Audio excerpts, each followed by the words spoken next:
just kind of the challenges of stepping in snap? Is it easy? Is it hard? How do you think it went? I mean, yeah, it's definitely a challenge, but it's something I'm prepared for and something I'm aware of.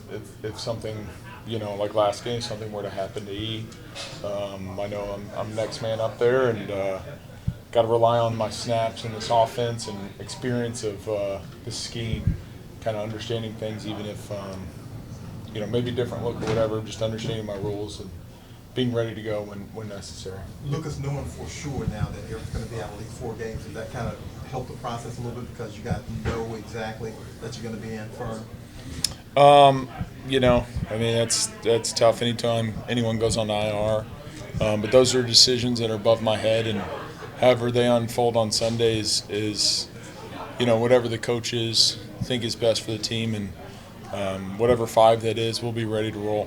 What does it help, I guess, being able to start out on Wednesday and kind of going through instead of, the jumbled process on the Sunday when it happens? It may seem more jumbled to y'all, but we do plenty of rotating through the week. We do plenty of, cross-training. So, it sounds more hectic than it looks, I guess. Or I didn't think it felt that hectic.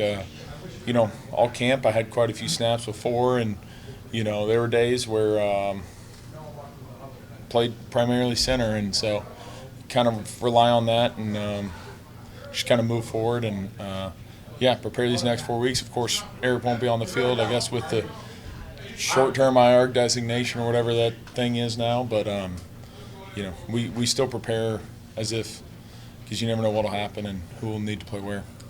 Is there more of a sense of responsibility? I know it's your first year here, but when you look at the young guys, Flage and Penning, and I mean, you're going to be maybe the elder statesman on the line this week. I think the way we handle things in our room, it's everyone's responsibility. I technically may be the old head or the oldest guy in the room, but that's not how we treat things in our room. Everyone's responsible for doing their 111, for coming prepared, being ready, and I think that's the beauty of this room and the guys taking ownership of their jobs, is everyone is just as responsible as the guy next to them. Well, obviously you weren't here for his first couple of years, and primarily a tackle. What have you thought of Landon Donovan played on the interior? Yeah, I thought Landon did great that first game. Unfortunately, I had to step out, and he went right in there, and it was pretty seamless. The dude prepares well. He's a gritty player. He's big and physical. Landon and I have got a great relationship off the field, so that makes everything fun. But yeah, I'm proud of the kid. He's put himself in a good position. It's a great opportunity, whether that's where he is or if we need him to play anywhere else. All the cross training he did during camp, playing, I'm pretty sure he played everywhere but center. So. I think Landon's ready if and when his number needs to be called. Lucas, what gives you confidence you guys can sort of make the adjustments that you saw from Philly's defense, obviously doing some things that finally threw you guys off for the first time all season? I think it's the way we attack the work week. Credit to DA, the way he sends a message to the team and kind of sets things up. I think he really does a good job of resetting and not letting weeks compound to where you start thinking one way, or each week's a new week, and it's kind of the message that it's been.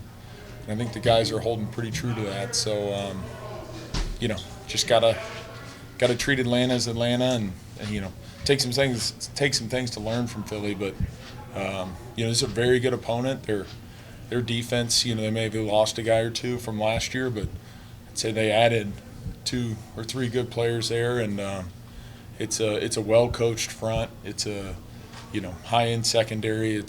They're a very good defense, and so we got to attack them as best we can.